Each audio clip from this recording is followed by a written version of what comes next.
Maar even achter me staan.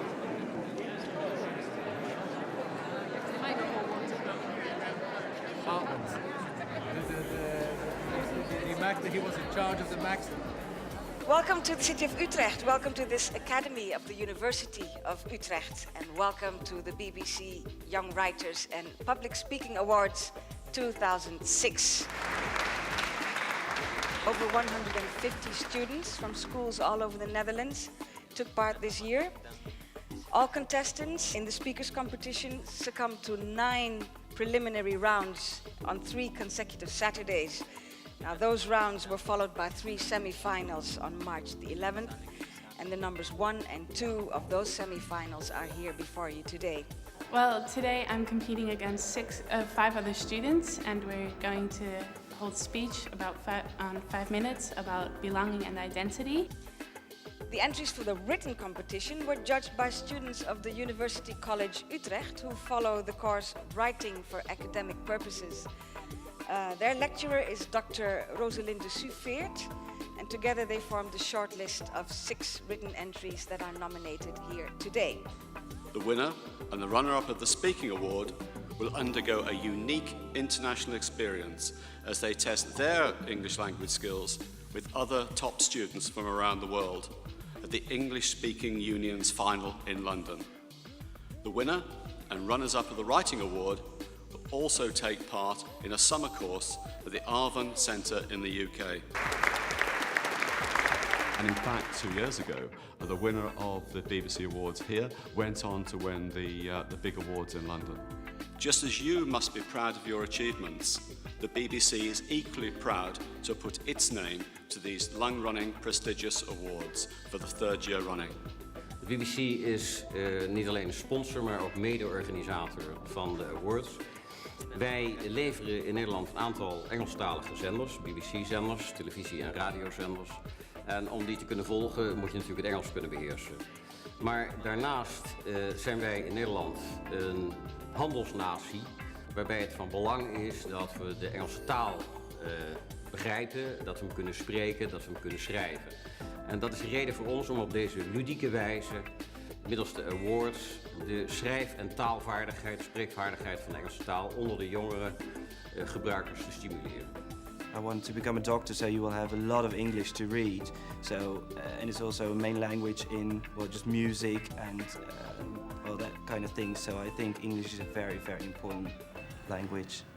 This event can only be what it is due to the support and the commitment of our partners and our sponsors. They are GNE, the British Council, the James Boswell Institute of the University of Utrecht, de Vereniging Openbare Bibliotheken, which are the public libraries here in the Netherlands, the Fontys Hogeschool Communication Department, and an equally special word of thanks to our sponsors who are BBC Worldwide, World and World Service, the Europees Platform voor Nederlands Onderwijs, Visit Britain, Enjoy England, Bureau Britain, British Midland, and Arvon, the Foundation for Writing. And last but certainly not least, a big thank you to Hans Krewinkel and his big team of judges and superb volunteers without whom this day would be entirely impossible. For me, of course, London followed, and it felt there as if I was introduced to the world. At this point, the only tip I can give you is that you have to do everything to enjoy the days and the nights of London. Okay, now don't misunderstand me here, okay, please? I'm not like that. Okay? Let's start, ladies and gentlemen. I've said enough now. I think it's time for our competitors to be here with us on stage. We'll start with Heat 1 for the public speakers. Holland has all the ingredients for a home. Friends, family, history, and a house.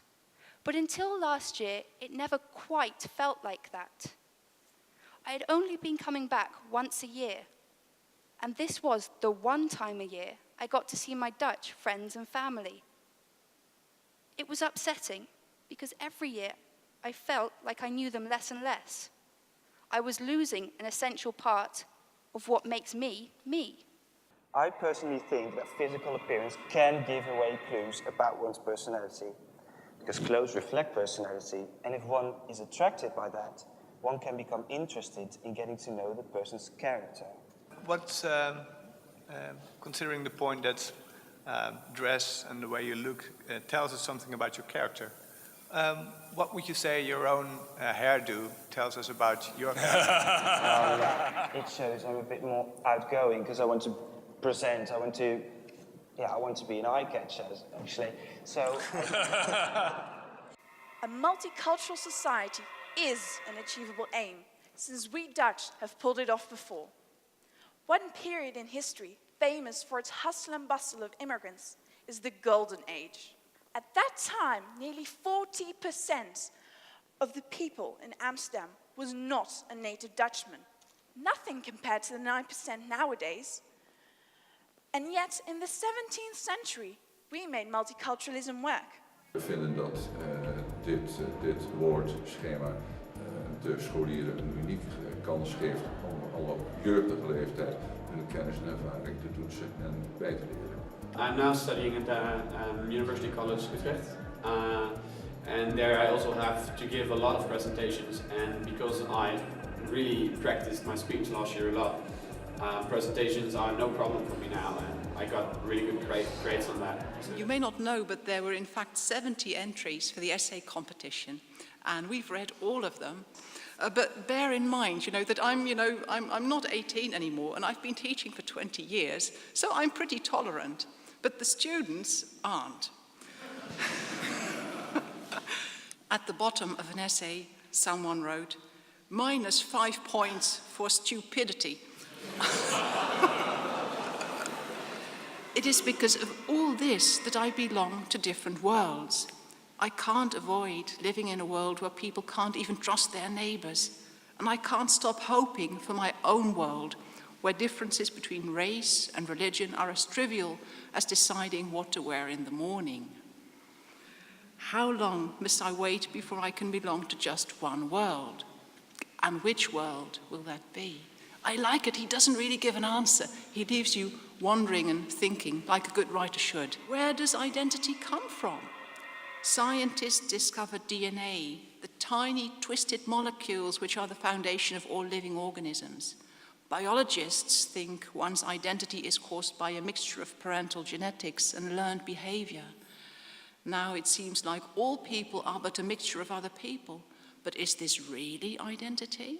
Yeah, and then she goes on in the rest of her essay to answer that question. Imagine, isn't that nice? Imagine growing up in a near-perfect environment. You've said your goodbyes before. Living in a missionary culture, you're used to people coming and going. But your life seems to be as steady as the mountains that dominate the valley, whose outline you could almost draw with your eyes closed. Now, imagine being torn out of that safe environment by events unforeseen and completely beyond your control. In 3.5 years, you go through 2 countries, 3 houses.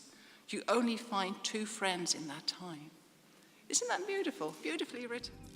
I'll judge the candidates today on the basis that they are interesting, they're audible, and they're prepared for today's presentation. If you're in a competition, it's a tough old world. You've got to be as good you can be at that stage. And if you do fall and someone else is better, then the prize will go to that other person. But hopefully, if you are up and you did stumble, there's always another chance. I would like to talk to you today about identity and onions. As a legendary ogre once said to us, ogres are like onions. And I think that although us humans are slightly less green and a lot less smelly, we can take a lot from this statement. We all have layers. Just like Shrek, we're all onions. We have so many layers that constitute our identity. And our identity means the world to us. I can talk about anything with my real friends. I tell them my troubles, I tell them what's on my mind, and if they can help me, they try to help me. If not, then they'll just tell me they can't help me, and maybe they'll refer me to someone who can. They help me let off steam by just letting me rage out until my anger is gone, and then just talk calmly. So that in that way, they actually keep me sane, or at least not as crazy, not any more crazy than I already am. I had to spread my wings and fly solo. And I'll be honest with you, I crashed a few times trying. All of these experiences in my youth shaped my identity such that today I am who I am. The lessons I have learned were hard, but are never to be forgotten. The people that I met, though now far away, will be with me forever in my heart, because they and my parents helped me become a girl who doesn't think small, but thinks big. I don't think words alone are enough. People can learn a language technically, but what I think the awards do is give students the confidence to stand up in front of all their friends and all their teachers and perform. And I think this is the confidence that they're going to need later in life. Every layer can surprise you, for better or for worse, but you can never really judge if it's a good or a bad onion until you get to the core, and that takes a lot of peeling. This applies to humans too. Humans are complex and much more than what they look like. It's such a nice, tactile, tangible metaphor. I'm sure you've all been peeling onions once in a while, and this is exactly what it feels like.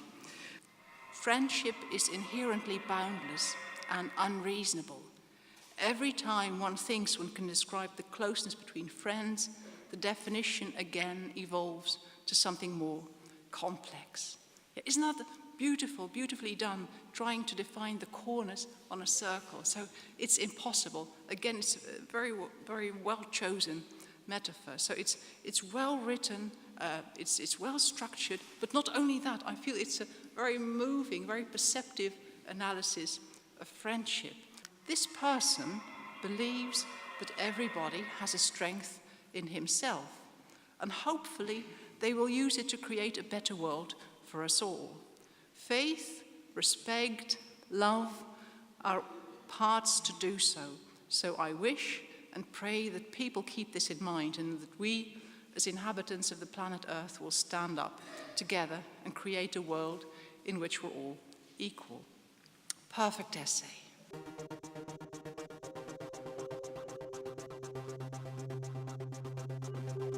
Could you tell me, what is your name? Aldit. Thank you, Aldit. That's all I needed to know. And where are you from? Brazil. Brazil. Welcome. Nice to have you. Tell me, I'm very good with faces, especially yours, but I'm very bad with names. I forgot your name. I'm sorry. That is quite all right. My name, you will never forget it. Okay. Is Aldous. My friends call me that because I've got Aldous. You know what I'm saying? Yeah.